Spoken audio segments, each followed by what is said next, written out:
Joint and by-products, class 3 continuation. Material जे कितना, material के कितना और मटीरियल एल कितना आ जाएगा। देयरफॉर इनपुट मटीरियल कौन सा बताइए, जे इज इक्वल्स टू 25,000 का 40 पर 10,000। सिमिलरली बाकी सारे मटीरियल के मटीरियल 10,000 और, समझे सवाल? बहुत ही स्मूथ। पहले तो ये वर्किंग नोट पे ही जीवन था, बट भाषा लिखना आना चाहिए दोस्त। अगर वो लिखना सीख गए, मैं गारंटी देता हूं आगे कोई दिक्कत नहीं आएगा। Problem with you all are this only, कि क्या आ रहा है यही नहीं पता, बस आ रहा है। जैसे अभी आप लोग निकाल लिए डायग्राम में, बट ये सब लिखना बहुत जरूरी था कि ये क्या है, काम आएगा आगे कॉस्ट निकालने। क्या कंप्लीट करोगे अब आप पूरा सवाल? क्या निकालो पहले, पार्ट हो गया ये, यही मांगा था क्या? नहीं, क्या मांगा था? Joint cost. तो ज्वाइंट कॉस्ट तो पहले निकालो। कैलकुलेशन ऑफ व्हाट बताओ? टोटल। कैलकुलेशन ऑफ व्हाट पहले? Total joint cost. अपोर्शनमेंट तो दूर का बात है, यहाँ पहले क्या निकालना है? Total joint cost. तो वर्किंग नोट नंबर 2 बना लो, calculation of total joint cost. क्या क्या होगा ज्वाइंट कॉस्ट में बोलो? पहले तो मटेरियल का खर्चा, फिर तीनों प्रोसेस का प्रोसेसिंग कॉस्ट, तीनों प्रोसेस का जिसमें वेरिएबल भी है और, तो आराम से पहले क्या निकालो? ज्वाइंट कॉस्ट, क्योंकि लास्ट में जाके स्प्लिट हो रहा है, तो उसके पहले के सारे प्रोसेसेस के कॉस्ट ज्वाइंट कॉस्ट है। Complete calculation of joint cost. और उसके बाद बांट भी दो, सेल्स वैल्यू पता है। ज्वाइंट कॉस्ट निकालो फटाफट एवरीबॉडी।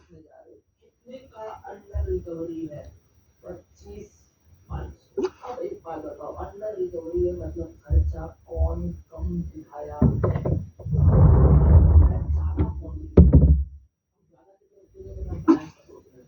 ज्यादा कौन दिखाया? फाइनेंस अगर ज्यादा कॉस्ट दिखाया है तो कम होगा। वापस से सोचो, अंडर रिकवरी है मतलब कॉस्ट में अब्सॉर्ब कम मतलब खर्चा कम, तो फाइनेंस में खर्चा ज्यादा, फाइनेंस में जो खर्चा ज्यादा तो प्रॉफिट कम। तो ये आइटम को क्या करना है? लेस, क्योंकि आपको किस तरफ जाना है? फाइनेंस के तरफ। तो क्या करेंगे बताइए? लेस। तो under recovery working note number 2, calculation of total joint cost, particular rupees. Material cost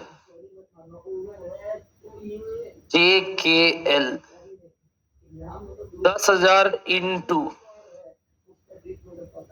15 रुपया, 10,000 इंटू 9 रुपया, 5,000 इंटू 7 रुपया। उसके बाद processing cost of process are, process are variable fixed. Variable कैसे निकलेगा बताओ? वेरिएबल कैसे निकलेगा बताओ? मतलब कैसे आएगा? Input of each process, variable cost is input के हिसाब से। कितना रुपया बोलो? 5 रुपया करके। तो यहाँ पे वेरिएबल कॉस्ट लगेगा 25,000 इंटू 5, क्योंकि पूरा का पूरा मटेरियल कितना है? 25,000 इंटू 5 कितना? 25। और बाकी मटेरियल कॉस्ट भी लिख लिया होगा आपने, समझ रहे हो? अब आएगा processing cost of process S, वैसी variable fixed. Processing cost of process T, variable. Pattern बहुत जरूरी है डिकोड करना, वरना गड़बड़ करोगे। अब बताओ वेरिएबल कॉस्ट प्रोसेस एस का 4.5 करके, बट क्या देखोगे? Input of S which is 22,500। इसलिए वर्किंग नोट प्रॉपर्ली बनाना जरूरी, क्योंकि जो एस पे आया उसके हिसाब से होगा इनटू 4 पॉइंट, ना कि वही 25,000। एस के लिए इनपुट यही है, बताओ कितना है? 102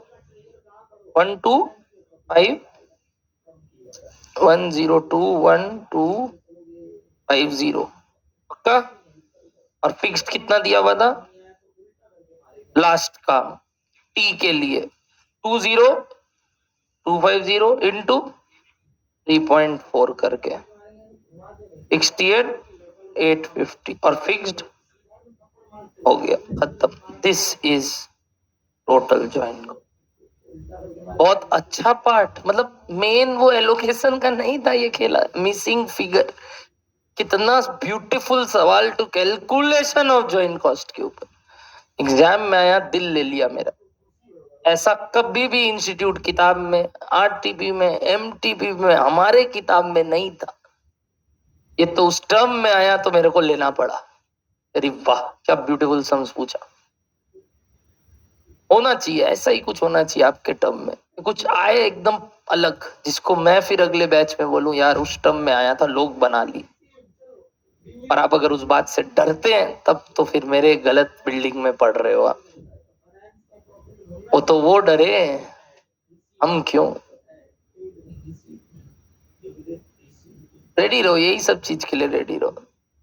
अच्छी बात है अगर ऐसे आते हैं सवाल तो तभी मजा है, डिफरेंस क्रिएट कर सकते हो आप। वरना पिछले बार वाला जैसा पेपर में तो बहुत आसान, कुछ भी ले आओ। आगे का दुनिया मजेदार है। बोलो जॉइंट कॉस्ट टोटल कितना आया? 621 का फाइनल वर्क क्या करोगे? Allocation in the ratio of sales value at split of point. क्या अवेलेबल है? हाँ, एक्स का भी है और जेड का भी है। कंप्लीट करो। नहीं कर रहे ना, बोल दिया सवाल कि क्या करना, करते जरूर करते। अगर कुछ नहीं बोलता बोल दिया कि ज्वाइंट कॉस्ट को बांटना है किसके किसके बीच में, एक्स भी और तो मतलब जेड को क्या कर लिए, अपना लिए, ज्वाइंट प्रोडक्ट ट्रीट कर रहे हैं। हाँ, अगर बोलता सिर्फ बताओ एक्स का ज्वाइंट कॉस्ट कितना, जैसे अपने जो कल किए थे पेट्रोल का, कि पेट्रोल का बता दो क्या आएगा, तब हम क्या किए थे बताओ? बाकी तीनों प्रोडक्ट को सेल ऑफ स्क्रैप माने थे। यहाँ भी वो कर देते, इसका वैल्यू को लेस कर देते यहाँ से सेल वैल्यू को, और वो ज्वाइंट कॉस्ट को किसका ज्वाइंट कॉस्ट बोल देते? प्रोडक्ट एक्स का, काम खत्म। बट वो नहीं करके बोला एक्स को जेड को अपना लिए, और बताओ प्रॉफिट स्टेटमेंट अलग अलग किसका? तब फिर मतलब बाई प्रोडक्ट का प्रॉफिट स्टेटमेंट मांग रहा है तो उसको क्या ट्रीट किए हैं? प्रॉपर प्रोडक्ट, ना कि सेल ऑफ स्क्रैप। करके खत्म करोगे दोस्त। मतलब इसका ये जो पन्ना है ना, इसमें मैं लिखने के लिए भी वो है कि मैं इसमें पूरा ज्ञान लिख दूं तो भी कम है। मतलब मेरे को तो पूरा वो कट पेस्ट डायग्राम चिपका देना चाहिए यार, बट वो गलत तरीका है आपको सोचने का। बस इतना सोचना, रिवर्स कैलकुलेशन बेस्ड क्वेश्चन है, आउटपुट से हर एक का क्या निकालना है बताओ? इनपुट। ये ध्यान रखना, यानी वर्किंग नोट नंबर 1 पे फोकस करना। अब उसको लिखने का तरीका यही है कि reverse calculation of quantity, that is output and input of each process, very very important। और उसके बाद ज्वाइंट कॉस्ट कैलकुलेशन, मतलब सवाल में बांटना। यानी इस चैप्टर का जो मत था वो तो काम का ही नहीं, उसके कुछ अलग ही बेसिक लेवल के बातचीत जो बचपन में मैथ्स करते थे अपने, उसका बातचीत दे दिया। Nothing to do with this chapter. Even जब ये टर्म में एग्जाम में आया ना, बच्चों को यही डाउट था कि सर ये किस चैप्टर का है।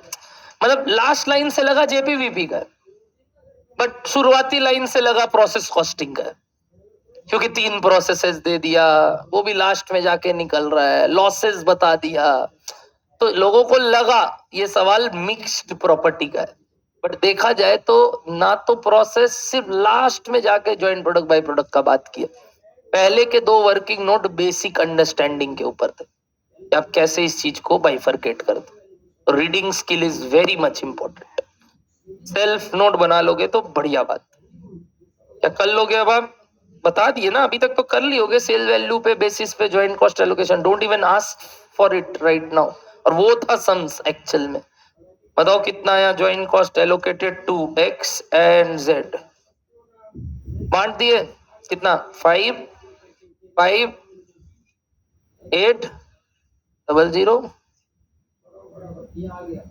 100 आ गया, ये देख लेना, मेरे को नहीं मालूम, नहीं आया तो भोग में जाओ। अब ये भी नहीं करोगे खुद से तब उम्मीद मत रखना मेरे से कभी भी आगे, और अपने आप से भी, टम दफा टम। और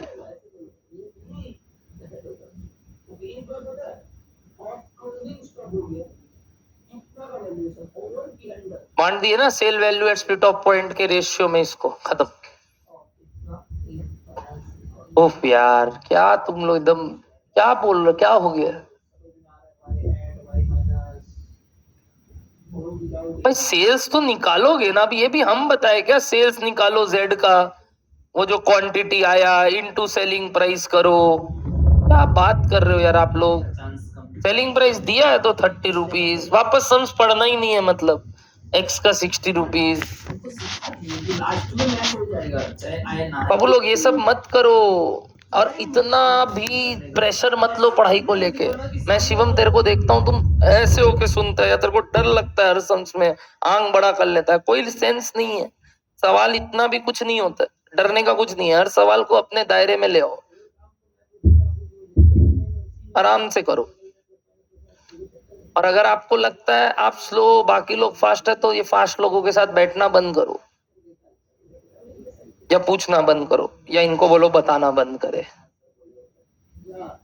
आ जाओ, क्वेश्चन नंबर 9 डन। लास्ट सवाल, जिससे बेसिस पे हमारा ये चैप्टर हो जाएगा कंप्लीट। अच्छा, प्रॉफिट भी निकालना था, वो तो अगेन औपचारिकता, सेल्स माइनस ज्वाइंट कॉस्ट कर लेना यार, हमको डिस्टर्ब मत करो। 11 में आ जाओ।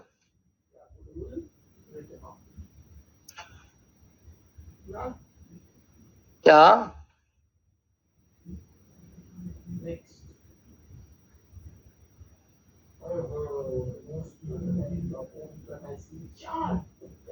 क्या? नहीं, ऑल गुड है, ऑल गुड है, एकदम परफेक्ट है। पढ़ो ये सवाल 11, आरटीपी नवंबर 22, फटाफट पढ़ो, एकदम ओके है दोस्त। आप जानते हो कि नहीं पता नहीं, 67,800 का profit as per finance record check करो आ रहा है कि नहीं। झूठ नहीं है, ये कॉन्फिडेंस अभी नहीं दिखा रहा है, कॉन्फिडेंस दिखा रहा है अभी से हमको, तो उसको दिखाना हमको दिखा, हमको बढ़ रहा है, आ रहा है। चल देना है। आसान सवाल है, ऐसा कुछ नहीं है इसमें।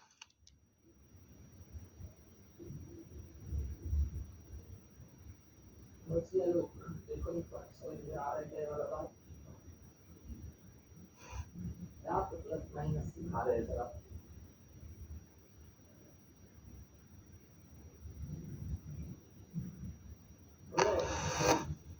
तो घर में बोल रहा है,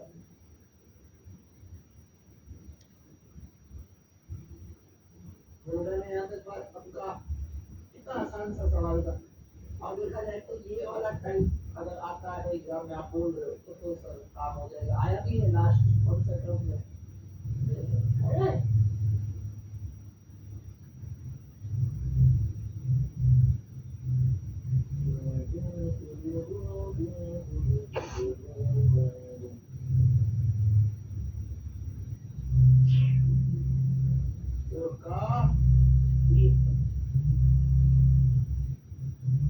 क्या हुआ, आज एनर्जी लो? पढ़ रहे हैं?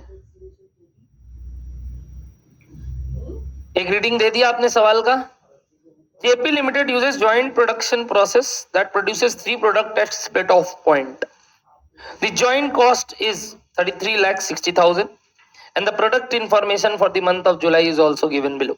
Product ABC, where unit produced are 3000, 6000 and 9000. Sales price at split off point A का दे दिया, B का नहीं दिया, C का नहीं दिया. मतलब ये दोनों फर्दर प्रोसेस ही किए जा सकते हैं, बेचे ही नहीं जा सकते. कहाँ? Split of point. तो again sale value at split of point is not available of all the products. Next, after further processing का दाम दिया और जो फर्दर प्रोसेसिंग करने के बाद खर्चा लगता है तीनों प्रोडक्ट में वो भी दे दिया. Great. Other information is as follows. C is a byproduct, but उस पे क्या कर चुके हैं? Further processing cost. फिर भी कुछ बात बोला, ध्यान से सुनना. And the company accounts for the byproduct at NRV value as a. Wow. बोल रहे चलो इसको अपना भी लिए, बट अपनाने के बाद भी क्या कर दे रहे हैं? पढ़ा लिखा के फेंक दे रहे. यानी क्या कर देंगे बताइए? स्क्रैप ट्रीट कर लेंगे. किसको? प्रोडक्ट सी को. सी का जो भी आएगा हमारे पास net realisable value after what बताओ? ऑफ कोर्स कॉस्ट के बाद. तो उसको क्या कर देंगे? इससे कम कर दोगे. जैसे मैं बता रहा हूं 9 लाख माइनस 6 लाख. सही लगा? 9 लाख माइनस क्या आएगा? अरे मैंने 9 लाख क्या निकाला नहीं देखे? क्या आया? सेल्स किसका? सी का. 9000 इंटू 100 माइनस क्या? 6 लाख. कितना? 3 लाख. क्या हो गया? Net realisable value of product C. तो कैसे? वो तो सेल्स. अरे वही तो नेट बचा, नेट प्रॉफिट ऑफ सी. हाँ, अगर इसमें फर्दर प्रोसेसिंग नहीं करते तो वो 9 लाख ही हमारे लिए एनआरवी रहता था आज तक, सेल वैल्यू अब. बट उसमें भी अगर कुछ खर्चा हो गया तो नेट ऑफ तो करोगे कि नहीं? तो बताओ नेट खर्चा, नेट कमाई कितना स्क्रैप बेच के? 3 लाख. इसको क्या कर देंगे हम? ऊपर वाले ज्वाइंट कॉस्ट कितना? 33 लाख 60 से क्या कर देंगे? रिड्यूस. कितना बचा? 30 लाख 60 हजार. समझते हो वापस से? हाँ, अगर सी का क्या दे देता? सिर्फ sale value at split of point, further processing का बात नहीं करता तो बात ही नहीं. फर्दर प्रोसेसिंग कर रहा है फिर भी इसको क्या बोल दे रहा है? स्क्रैप. तो बोल दिया तो तुमको उज्जती क्या है? और स्क्रैप की तरह बेचोगे तो 9 लाख आएगा कि 3 ही लाख आएगा? क्यों? बेचने का भी तो खर्चा लग रहा है. कितना? 6 लाख. और मतलब उसको बना के बेचने का खर्चा लग रहा है 6 लाख और. तो नेट नेट घर पे कितना आएगा सी बेच के? और वो 3 लाख को क्या मानोगे? रिकवरी. जैसे तुम लोग फोन एक्सचेंज करवाने जाता है, मान लो तुम्हारे फोन में कुछ डैमेज रहता है, तो पहले तुम डैमेज फोन को थोड़ा ठीक करा लेते हो ताकि उसका सेल प्राइस क्या हो जाए? बढ़ जाए. और फिर वो जो सेल प्राइस पे तुम एक्सचेंज ऑफर में फोन खरीदते हो, क्या तुम यही बोलते हो ना कि नेट नेट भाई बिका 15,000 में मेरा पुराना फोन, बट हम 2,000 रुपया लगाए थे इसको ठीक कराने के लिए, तो मतलब कितना उठा मेरा इस फोन का? बस वही तो कहानी है. 13,000 का मेरा स्क्रैप उठा और उससे मैंने नया फोन खरीद लिया. तो आपका रिडक्शन ऑफ कॉस्ट तो आप ऐसे ही सोचते हो. तो रियल लाइफ में जैसे सोचते हो वही यहाँ सोचो. 3 लाख का क्या हो गया बताइए? Reduction of cost. कौन सा कॉस्ट? Joint cost. तो बताओ ज्वाइंट कॉस्ट कितना? 30 लाख 60 हजार हो जाएगा. किसके किसके बीच में बंटना चाहिए? आगे बढ़ते हैं. और एक बात बोला बी और सी ना बिना फर्दर प्रोसेस के बिक भी नहीं सकता. हाँ, वो तो ऊपर से ही दिख रहा है क्योंकि उसका क्या अवेलेबल नहीं है. तो ये एक एक्स्ट्रा लाइन तुमको बोल रहा है कि बिना प्रोसेसिंग के दोनों तो बिकने योग्य ही नहीं. Very good. तो ये तो बिकने योग्य है. क्या किए बिना? Find out the joint cost allocated to product A in the month of July if joint cost is allocated on the basis of NRV. क्या ये करना नहीं आता आपको? 30 लाख 60 को किस रेशियो में बांटोगे? NRV method. एनआरवी मेथड क्या बोलता है बताओ? एनआरवी मेथड क्या बोलता है? क्या करोगे? Sales after further processing less further processing cost if any less selling expenses less profit margin if any. तो क्या आ जाएगा हमारा? वही एनआरवी. और उस रेशियो में बांट देंगे किसको? जॉइंट कॉस्ट को. क्या कर सकते थे आप? ये सवाल स्टार्ट करें अपने वाला काम. चलिए स्टार्ट करते हैं. आंसर टू क्वेश्चन नंबर क्या? 11. लिखो आंसर टू क्वेश्चन नंबर 11. लिखना इसके अंदर रॉन्ग सॉल्यूशन. क्या लिखोगे? रॉन्ग सॉल्यूशन लिखो। माथा में त्रिशूल बाद में बनाना, अभी क्या लिखो बताओ? Wrong solution.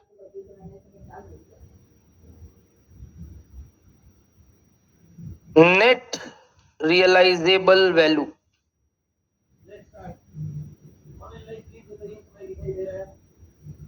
of byproduct C is equals to, tell me, कैसे आया? 9,000 इंटू माइनस 6 लाख, इतना नेट रियलाइजेबल वैल्यू ऑफ क्या? वो तो सी का भी है, तो वो तो वही हटा देंगे ना उससे। तो ये किसका कॉस्ट है? ये 6 लाख इसमें। ये नेट रियलाइजेबल वैल्यू किसका है मेरे दोस्त? सिर्फ सी का। अब बताओ, therefore joint cost to be allocated among क्या क्या? A and B is equals to total joint cost minus NRV of, बोलो क्या? By product C।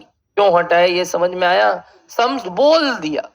ऑल दो इस पे फर्दर प्रोसेसिंग हुआ सर, हमें तो A B C तीनों बना के बांटना चाहिए था। ठीक है, बोल दिया तो बोल दिया, तुमको उज्जती क्या?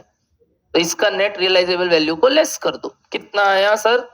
टोटल जॉइंट कॉस्ट 3360 से 3 लाख गया। बताओ 30 लाख इसके किसके बीच में बांट देंगे? ए और बी। किस मेथड से? NRB. Therefore calculation of joint cost allocation using NRB method.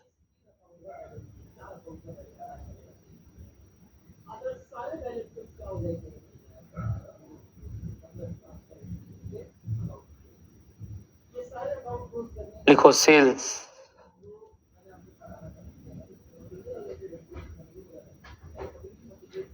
बताओ सेल्स। ए का सेल्स बोलो 9 लाख, कैसे आया? 3,000 इंटू 9 लाख। और इधर बताओ बी का 21 लाख।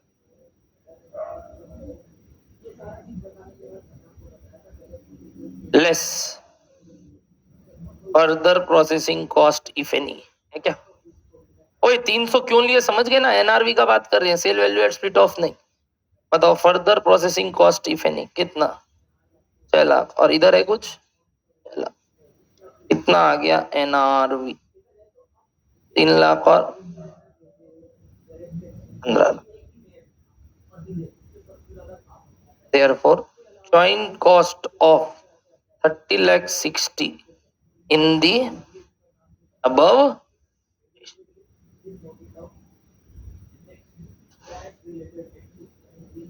करो।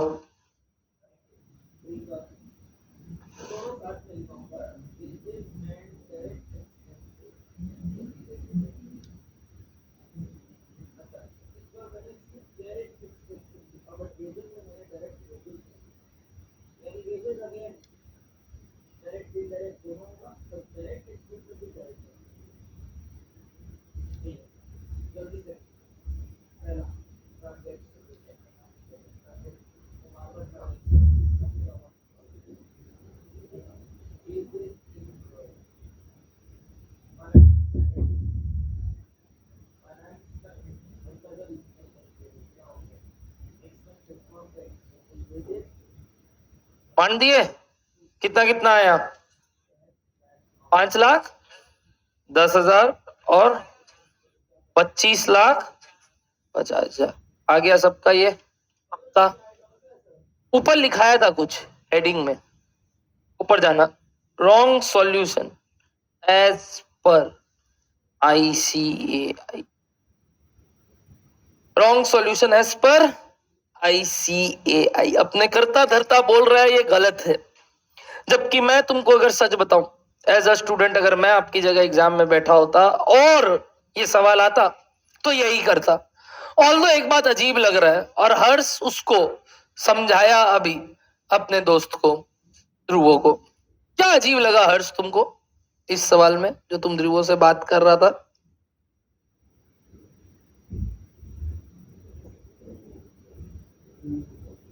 हाँ, तो वही तो रहा, यही तो इनपुट कॉस्ट 3360। तो वो तो अब इनमें ही बंटेगा ना, वही तो उसका जितना आया, इसीलिए तो मान लिए कि वो इसमें था, जितना कम किया वो हटा दो उससे। इनपुट कॉस्ट किसका लगा?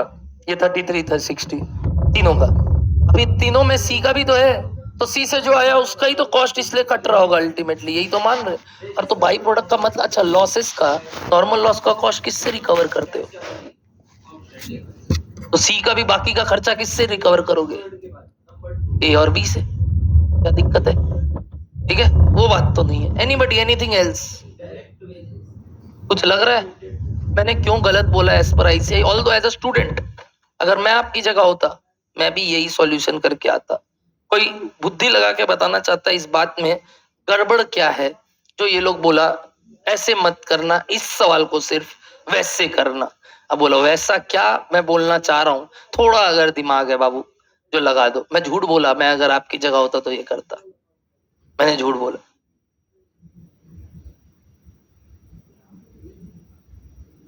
इसको हाँ तो नहीं, वो तो दिक्कत ही नहीं है, वो तो तुम बोले, हम थोड़ी बोला। वो तो तुम ही बोले, हम थोड़ी बोला। ये तो गलत बात ना, यही गड़बड़ करते हो आप, तुम गलत सोच रहे हो, सही पॉइंट पे ही नहीं आ रहे हो अभी, यही आपका मिस्टेक है। और अगर मैं यही तो बोला, मैं तुम्हारी जगह होता तो मैं भी यही करता, क्योंकि तुमको वो दिखेगा भी नहीं, हिसाब से वो दिखना चाहिए, और वो गलती वहां नहीं लास्ट स्टेप में हुई है। बताइए खुशी।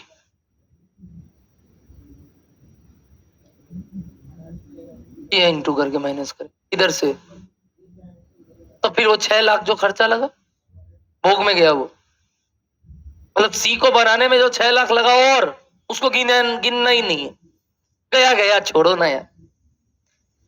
न 6 लाख तुम्हारे काम का बात नहीं था, ये बोल रहे हो एकदम ही मतलब अलतुक्का बात।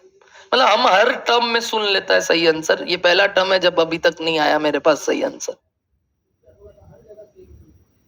क्या है?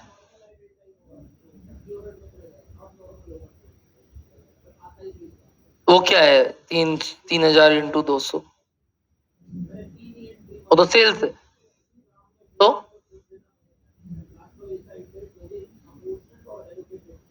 6 6 12 नहीं समझा, मतलब 3,000 इंटू 200 तो सेल्स है, कॉस्ट का है, तो 6 लाख। हाँ तो 3 लाख क्या आ रहा है? कहाँ आया 3 लाख? कौन लिखा 3 लाख का सेल्स? वो तो सी का है, ए से काहे बात कर रहा है वो? ए का NRV कितना आया? हाँ तो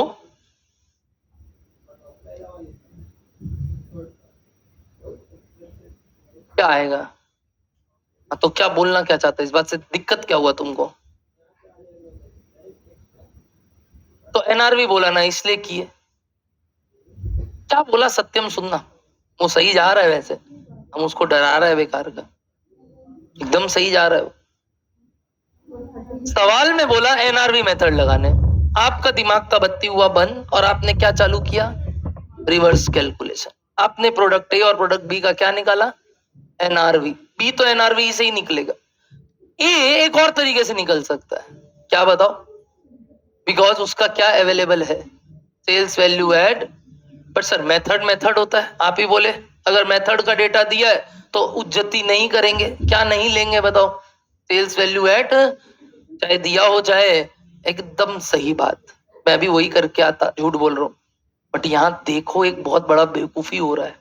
ए को फर्दर प्रोसेसिंग करने का खर्चा देखो 6 लाख, और उसके बाद सेलिंग प्राइस कितने से बढ़ा? सोचो ना कितना से बढ़ा, 100 रुपया, और कितना का क्वांटिटी था? यानी 3 लाख का एक्स्ट्रा कमाई करने के लिए 6 लाख का खर्चा करने जा रहे हैं, इसको क्या बुलाते हैं? चूंटिया। बेवकूफी का बात की है कि नहीं की हम लोग इस सवाल में, कि भैया जब स्प्लिट ऑफ पॉइंट पे ही बिक जा रहा है 6 लाख पे, घर पे 6 लाख आ रहा है, जो सत्यम बोल रहा था, बट आप आफ्टर फर्दर प्रोसेसिंग करने के बाद घर पे कितना डाल रहे हो? बोलो ना, तुम तो निकाले भी हो 3 लाख। तो हम क्या बेवकूफ है जो ये काम करेंगे? क्या लिखा, ए मस्ट बी फर्दर प्रोसेस्ड, क्या लिखा था देखो ध्यान से, इसीलिए क्योंकि ध्यान नहीं दिए अपने। फर्दर क्या लिखा हुआ था? बी एंड सी, तो ए कैन बी, बताओ सोल्ड एट, अगर वो करते तो उसका एनआरवी ही क्या हो जाता? एनआरवी ही क्या हो जाता? कम नहीं बुड़वक ज्यादा, कितना? 6 लाख, जबकि अभी मेरा कितना आया? 3 लाख। Absolutely blunder. हम 6 लाख का खर्चा करके 3 लाख का एक्स्ट्रा कमाई ला रहे, तो हम बेवकूफ है अगर इसको फर्दर प्रोसेस कर रहे। तो वही वाला बात हो गया, धंधा ही क्यों कर रहे? हाँ, 6 लाख का खर्चा करके 7 लाख का भी कमाई आए, 6 लाख 1 रुपए का भी कमाई आए, क्या करना चाहिए प्रूडेंट वाइज? जो आज तक हर सवाल में था, कोई भी सवाल में ऐसा एम्बिग्विटी सिचुएशन नहीं आया कि आप फर्दर प्रोसेस करने के बाद जो कॉस्ट इंक्रीज है उसके कारण जो सेल्स इंक्रीज है वो उससे ज्यादा ही है। ये इकलौता सवाल है जिसमें सेल्स इंक्रीज किसके बराबर नहीं है? कॉस्ट इंक्रीज के बराबर नहीं है। तो हम तो बेवकूफ है अगर हम वो काम कर रहे हैं। तो ये आईसीआई बोलना चाह रहा था। यानी आईसीआई क्या कहना चाह रहा था बताओ, इस टेबल में क्या करना चाहिए था एनआरवी निकालते वक्त? बोलो तो ट्रायल ऑफ राइट हो जाओगे। प्रोसेस ए या प्रोडक्ट ए का क्या करना चाहिए था? स्प्लिट ऑफ पॉइंट वाला सेल्स माइनस कोई कॉस्ट नहीं, क्योंकि फर्दर प्रोसेसिंग तो है नहीं, वही क्या बन जाता बताओ उसका 6 लाख। और किस रेशियो में ज्वाइंट कॉस्ट बांटना चाहिए था? 3 लाख इस टू 15 कि 6 लाख इस टू 15? ये बोलना चाह रहे थे। ये एक एम्बिगुअस चीज था, मैं नहीं मानता आप कर पाओगे, मैं तो विश्वास ही नहीं करता आप कर पाओगे। इवन जब इंस्टीट्यूट ये सॉल्यूशन निकाला तो उनको भी काफी तकलीफ हुआ लिखने में इस बात को, कैसे बताए लोगों को। बट अब इन्होंने स्टडी मैट में डाल दिया इस सवाल, और इन्होंने इस बात को बहुत टर्म से आरटीपी में दे रहा है। देखो 22 था शायद, है ना, 22 के आरटीपी में आया, तब तो गलती आया था, मतलब सोल्ड क्वांटिटी परचेज क्वांटिटी से ज्यादा लिखा हुआ था। सर्च कर लेना, मैं सच बता रहा हूँ, मैंने बोला और टोका और उस क्लास में कि गड़बड़ है, ठीक करेगा ये लोग। 2 टर्म तक यही सवाल चलाया है लोग। तीसरे टर्म में आके उन्होंने पहले तो सेल्स क्वांटिटी वाला लाइन हटाया, प्रोड्यूस्ड ही है क्या इसमें सिर्फ, है ना, तो क्या माने what ever is produced is sold, उनका प्रोड्यूस्ड से ज्यादा सोल्ड का यूनिट्स था। तो बोला ऑफ कोर्स गलत कर रहे हैं लोग। बट फिर ये जो पॉइंट था ना, ये बहुत सुंदर लगा हमको।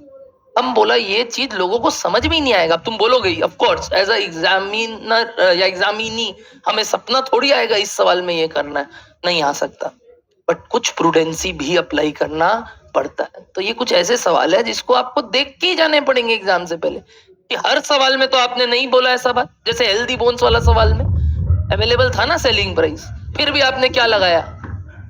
मैं किसका बात कर रहा हूँ, समझ में आ रहा है आपको? Selling price at split of point क्या था? अवेलेबल। फिर भी आपने क्या लगाया बताओ ना? एनआरवी लगाया कि नहीं? बिल्कुल लगाया।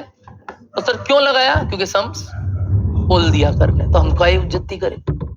वही चीज यहाँ पे होना चाहिए था, सम्स बोल दिया करने, तो आप क्यों बेकार का उज्जती कर रहे हो? क्योंकि एकदम कंसेप्चुअली रॉन्ग जा रहे हैं, कंसेप्चुअली रॉन्ग जा रहे हैं, प्रैक्टिकली रॉन्ग जा रहे हैं। तो आईसीआई ये एक्सपेक्ट कर रहा था कि लोग इस बात को देखें। यानी गलती यहाँ था ही नहीं जहां आप ढूंढ रहे थे। आप लोग सब बाई प्रोडक्ट के सेल में गलती ढूंढ रहे थे, गलती था यहाँ पे, मेरे को मालूम था, इसलिए मैंने वहां शुरू में ही लिखा दिया रॉन्ग सॉल्यूशन। मैं अगर वो लिखाने के बाद लिखता ना रॉन्ग सॉल्यूशन, आप शायद फिर भी देखते। मैंने स्टार्टिंग से ही रॉन्ग सॉल्यूशन लिखा दिया। बट रॉन्ग कहाँ जाके हुआ पता है? बस यहाँ ए का यहाँ क्या लेना था बताइए? NRV 6 lakh not 3 lakh. Why समझ में आ रहा है? लिख लोगे इस पॉइंट को अलग से? तो सर ये तो रटने वाली बात हो गई। तो तुम लोग भाई देखो क्या समझ के रखे हो इंटर को, हलवा नहीं है। और ये सब चीज प्रेजेंस ऑफ माइंड एग्जाम में दिखाना पड़ेगा, वो भी 3 घंटे में, वो भी हर चैप्टर के साथ। तो इतना हलवा, पूरी कॉस्ट नहीं। तुमको क्या लग रहा है कॉस्ट? तुम्हारा टैक्स काम यहाँ खड़ा करेगा ना अभी एक एक आदमी को, पानी कर देंगे हम तुम लोग का। कुछ नहीं आता होगा तुम लोग, अभी लग रहा होगा ना आता है, या कुछ भी पढ़ा हुआ है सर, कुछ भी पूछ लीजिए या पढ़ के आने दीजिए, कर लेंगे। हम गारंटी देते हैं एक सवाल आप राइट नहीं बना पाओगे। कोई चैलेंज करेगा मेरे को, मैं तुम जो चैप्टर बोलोगे उसका मैं 4 सवाल दूंगा, जो चैप्टर तुम बोलोगे तुम एक भी पूरा राइट बना लिए हम मान जाएंगे आपको टैक्स आता है। ऐसा हम ओपन चैलेंज कर रहे हैं तुमको, ओपन चैलेंज, जो चैप्टर तुम्हारा फेवरेट, गारंटी। आज तक तो कोई जीत नहीं पाया मेरे से, आज तक कोई भी हो, वो गलती एक ना एक करेगा, मतलब वो 10 में 9 ही लाएगा, 10 में 8 ही लाएगा। तुम लोग को तो मैं चैलेंज कर रहा हूँ, 4 सवाल दूं, एक भी राइट नहीं कर पाओगे एक चैप्टर का पूरा, जो तुम चैप्टर बोल के आओगे कि सर इससे पूछ लीजिए, हम पढ़ के आए। गारंटी गारंटी, कोई भी पेपर पेन में साइन कर सकता हूँ, जायदाद लिख सकता हूँ अपना।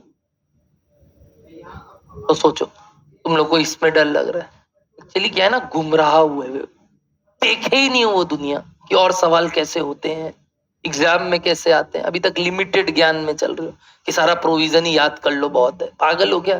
जब तक सम्स नहीं बनाओगे प्रोविजन कोई काम का नहीं। हमको कभी वो सेक्शन नंबर याद रखना नहीं पड़ा, ऑटो याद हो गया, इतने बार लिख लिख के कर लिए ना सवाल, माथा खराब कर लिए। एक एक टॉपिक का 26 27 28 30 सवाल बना देते, वो भी 6 बार। अगर नवनीत मुंद्रा 6 बार पढ़ाई किया है एक एक हेड ऑफ इनकम टैक्स का, तो समझ लेना तुम जैसा आदमी को into 100x I guess more than enough है। अविनाश संचेती 11 बार पढ़ के गया था, एक एक हेड ऑफ इनकम 11 बार। उसका एक एक किताब था बे, कॉपी 250 पन्ना का HP पे, 2 कॉपी PGBP पे, बर्बाद किया हुआ। बर्बाद बोलेंगे ना, इतना मेहनत कौन करता है? अबे अमलगमेशन का उसका एक कॉपी था सिर्फ, ये और कैश फ्लो का उसका 3 कॉपी था, हमको याद है। छोड़ ही नहीं रहा बेटा, जहां से सम्स मिल रहा है बनाना चालू। कंसोलिडेशन का तो लास्ट जाते जाते 250 सवाल प्रैक्टिस करके जा रहा है ना। तुम पागल हो गया क्या? फिर भी नहीं बना एग्जाम में अविनाश संचेती से। तुम कौन सा खेत का मूली है बे? हम 91 बना के गए थे, 92nd सवाल आया, हम भी नहीं बना पाए। मेरे लिए भी वो एकदम वो था, हम जैसा आदमी 91, मतलब हम देखे भी ना 91 कर रहा, हम जबकि ऐसा आदमी था। मैं एम प्राउड कि हाँ मैं अपना फ्लॉन्ट कर रहा हूँ, मेरे को याद रह जाता है, कुछ को नहीं बनाना पड़ता। हम तुम लोग की तरह रिवीजन नहीं करते थे, मेरी तरह कर भी मत लेना। सीए फाइनल में हमारा 8 सब्जेक्ट होता था।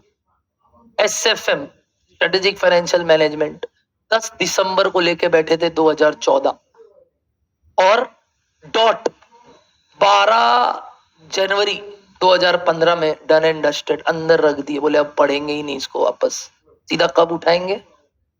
मई में एग्जाम है, बीच में वापस नहीं देखेंगे। हो गया, यहाँ है। 12 तारीख से कॉस्टिंग चालू किए, 27 तारीख को कॉस्टिंग कंप्लीट किया, और उसके बाद बोले अब वापस नहीं देखेंगे, सीधा एग्जाम वाले दिन देखेंगे। और तब मेरा 1-2 ट्यूशन बचा था सीए फाइनल का, एक चल रहा था DT, और 2 सब्जेक्ट का तो लिए ही नहीं थे, लॉ और वो इसका फीस का था हमारे टाइम पे, इंफॉर्मेशन सिस्टम 100 नंबर का IT।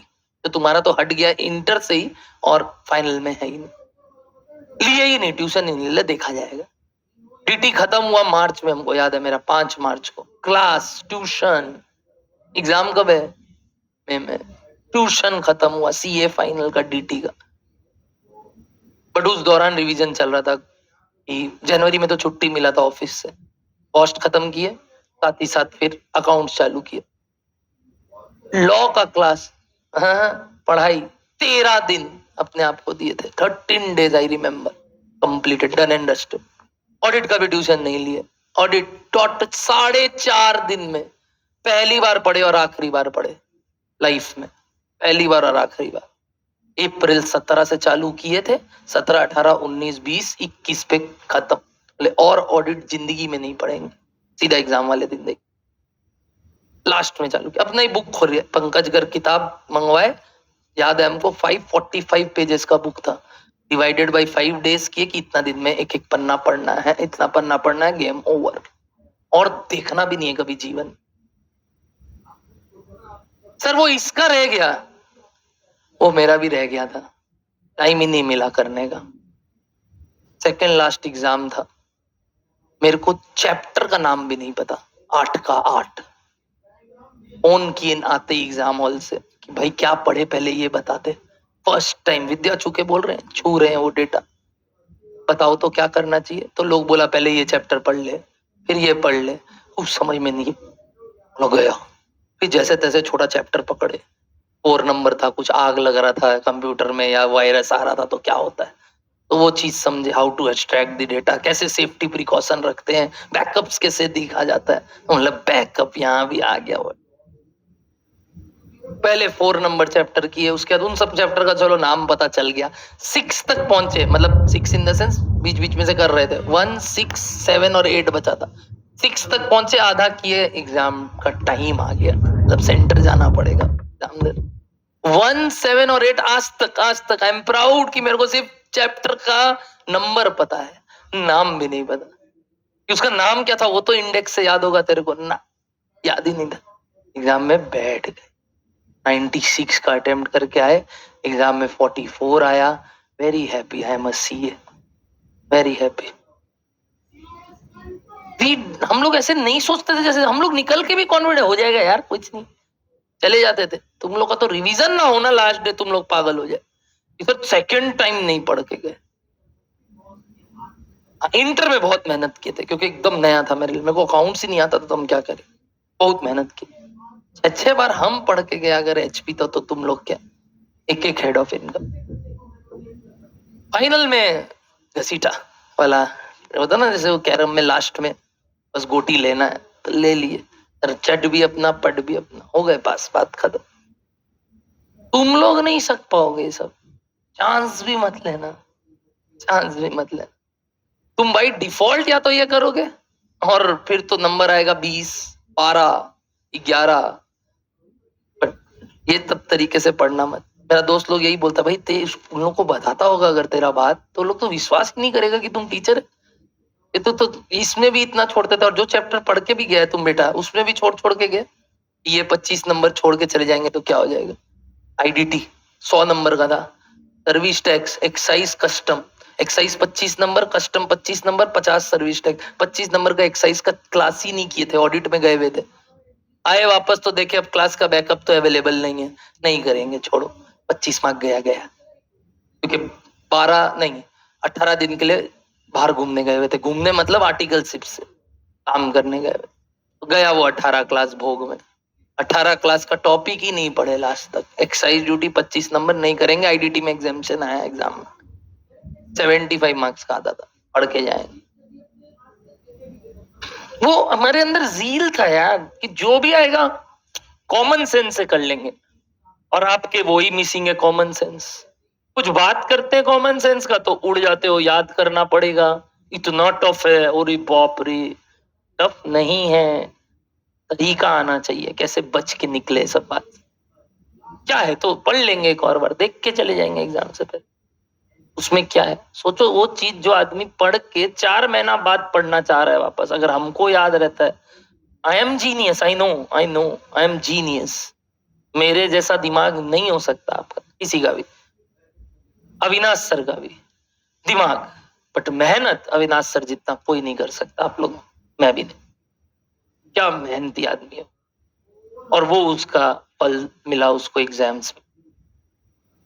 और हमको मालूम था हमको सुरंग के रास्ते से निकल, अपने अपना गैप ढूंढते रहे, कैसे पास होना है भाई, निकाल ले,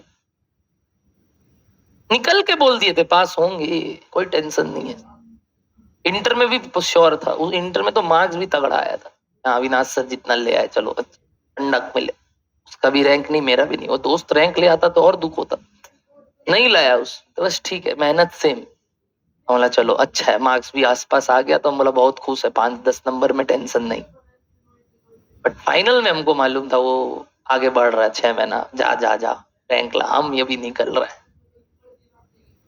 आप लोग लो यार, कुछ तो माइंड में आओ कि और करके दिखाना है। क्या है तो दिन भर पढ़ना ही तो पड़ेगा, पढ़ लेंगे। Count it as a revision. 6 बार पढ़ना मतलब लास्ट में नहीं। I count when I come to home and reread the topic done in the morning as one revision, and you don't count it as a revision. That is your mistake. तुम जो घर पे जाके वापस ये देख रहे हो, अगर तुम इसको फर्स्ट रिवीजन नहीं मान रहे हो, अपने आप को सांत्वना नहीं दे रहे हो, तो तुम बेवकूफ हो। कई लोग बोलते हैं सर फर्स्ट रिवीजन करने बैठेंगे, अब सारा क्लासेस हो गया, मतलब महा बेवकूफ है तुम। तुम्हारा फर्स्ट रिवीजन तो तभी हो गया जब तुम क्लास के बाद घर जाके उसको पढ़ा। तुम्हारा सेकंड रिवीजन तब हो गया जब सर उस चैप्टर का टेस्ट लिया और तूने वापस से पढ़ा। तुम्हारा थर्ड रिवीजन शायद चालू हो रहा है। आप अपने आप को झूठ बोल रहे हो, तो कहां से आपके अंदर से वो कॉन्फिडेंस निकलेगा? निकल ही नहीं सकता। हम लोग वो प्राउड फील करते थे, मजा आ गया, वैसा होता। समझे सब कोई? पक्का? तो ये सब सम्स तो एक औपचारिकता है दोस्त, ऐसे कई लाइफ में और प्रॉब्लम्स आएंगे। Get ready for it. कल अकाउंट्स का क्लास भी मैंने सुना था, आप लोग का सम्स था क्या? कुछ क्या आया था कल का? बात है कौन सा तुम लोग बोला? Internal reconstruction. सम्स में ज्यादा टाइम लग गया शायद, तो कल ज्ञान ही था क्या सर? अच्छा, आ जाएगा, बढ़िया है, करो इंटरनल रिकंस्ट्रक्शन। आदमी मर जाता है उसमें, दिखाया था क्या वो? नहीं, क्या कर रहा है वो? ऐसे नहीं बोला कि वेंटिलेटर पे है कंपनी, हाँ मरम्मत करना, अभी वेंटिलेटर पे देखो ना कैसे रिवाइव करवाएगा कंपनी को। गजब कंसेप्ट इंटरनल रिकंस्ट्रक्शन। आइए, क्या ये ज्वाइंट कॉस्ट बन गया? Is it wrong? क्या लिखोगे बताओ? The above solution is wrong. क्या लेना चाहिए था? बोलो practically. NRV of A should be sales value at, बोलो top point, because after further processing cost increase is much more than sales increase. Therefore, joint cost allocate. मतलब exam में आपको यहां से चालू करना था। क्या पार्ट रॉन्ग था बता सकते हो? ये वाला बस, दिस वाज रॉन्ग। आप बाई प्रोडक्ट का वैल्यू निकालने के बाद यहां से चालू करते, ये लिखते हुए क्या अब आप कर सकते हो? Calculation of joint cost allocation. वही देयरफॉर जॉइंट कॉस्ट एलोकेशन मैंने लिख दिया था, सॉरी। बताइए क्या निकालोगे? ए और बी का क्या निकालोगे? NRV। पर पहले क्या? सेल्स। सेल्स इसका कौन सा ले लोगे? 3000 इंटू 200 कितना? 6 लाख। और इसका वही जो चल रहा था, पॉसिबल ही नहीं है क्योंकि कितना था? 21 lakh less further processing cost if any. इसमें नहीं, इसमें 6 लाख। इतना आ जाएगा NRV 6 लाख। और अब आप इस रेशियो में ज्वाइंट कॉस्ट को बांट देना, अजीब सही फिगर आएगा, बट ये राइट है। यानी 3:15 नहीं, 6:15 के रेशियो में बांटना था, नहीं तो नंबर कट जाएगा लास्ट में। Done, that's it for today. This chapter gets over. Let's meet you tomorrow with a new chapter again. क्या करेंगे अभी मैं सोचा नहीं हूँ, मन जो होगा वो चालू कर लेंगे, सर्विस कॉस्टिंग कर लेंगे, ठीक है? Tata bye bye everybody.